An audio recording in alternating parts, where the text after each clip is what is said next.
time, no one wanted to live here. It was remote, it was desolate. The native population had been decimated through disease, so if we go back earlier than that, it would have been probably this area, mainly the Timucua Indians that were here. After it became a territory, it kind of opened it up to white settlers to come into the state of Florida. And in so doing, they began to, set up their livelihood, kind of plant a piece of land and work it, bring your family here and so forth. And this invariably brought more and more tensions with the Seminoles who had been relocated here from where they had been living up in the northern part of the state. By the time we get to the middle part of the 19th century, things are becoming more and more intense. And so in 1839, the Second Seminole War breaks out, which up until recent years was the longest war that the United States was involved in, and proportionally the costliest. And it was a military embarrassment. How many of you came to my class that I taught on Florida history? Okay, a few of you. So I'll tell the story because I think it's interesting. Basically, they were trying to get, at this point, the Seminoles to relocate out west, as happened in many other places in the United States. The Seminoles were resisting that idea. So they decided to take a preemptive strike.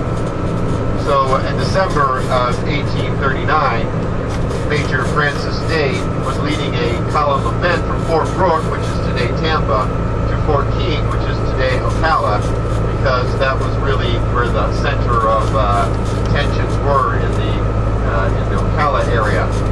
So shortly after Christmas, they were marching on this road. It was a cold day. At the time, the uniforms, they wore these bright, kind of light blue jackets, and they had their gun belts, if you will, were these white belts that created this X on them.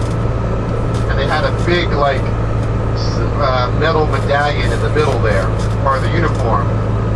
It was like perfect target practice, okay? And these jackets were very, very heavy, and and most of their ammunition was inside these jackets from the cold day. So basically, they watched them for a couple days, and then they were hidden in the brush and so forth, and they were, the soldiers were not unaware that things could turn hostile very quickly. But where they attacked, it was kind of a little bit of an open space, so they kind of let their guard a little bit, and let their guard down a little bit, and that's when the first shots were fired. Major Francis Dade, who Dade City, Dade County would later be named after, died in the first volley. Of the 110 men that were on that expedition, only 2 survived, so this set off the beginning of the Second Seminole War. At the same time, the probably the most famous Seminole, Osceola, who was not a chief, but was Micanopy was the chief of the Seminoles, but Osceola was a warlord. He led a raid into Fort King, or near Fort King, and actually assassinated Agent Thompson, who was the agent of the American government to the Seminoles. So this took place simultaneously. So it was a pretty well-coordinated attack, and this set off for the next nearly 6 years. This war raged on. And one of the things that held up Florida statehood because of it, because no one wanted to move here if there was the risk of losing, life and limb and so forth. Eventually, and not getting all the details, a number of the Seminoles were relocated to Arkansas and eventually to Oklahoma, though some retreated further into the Everglades, and hence they remain until they emerged to run bingo and smoke shops and the Hard Rock Cafe. But actually, it wasn't too long ago. I mean, in the 1950s and 60s, the Seminoles were literally starving. They would, I mean, on the roadside, they would sell trinkets and beads and clothing items. But through a number of smart business propositions and so forth, today, they don't have to work. I mean, just depending on what percentage of Seminole you are, I think the typical Seminole gets, and this is not from the government, it gets it from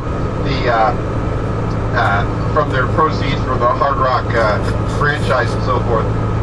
I think the typical Seminole gets like $180,000 a year just for doing nothing. Which is a whole other issue. But so the problem is pretty much resolved. Florida becomes a state, and that brings more settlers come to this area and begin to populate what we now call Central Florida. And this will continue, of course. The war between the states erupts, and after that war, and I'll talk a little bit about that a little bit later, about a direct conflict. Some of the places we're going to visit today. But I just want to kind of put yourself back into that kind of pioneer mentality of coming here, of relocating. I'm sure that some of you may have relocated from other. How many of you were born somewhere other than Florida?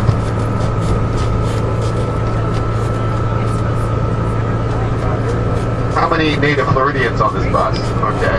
All right. So there we go. Oh, thank you.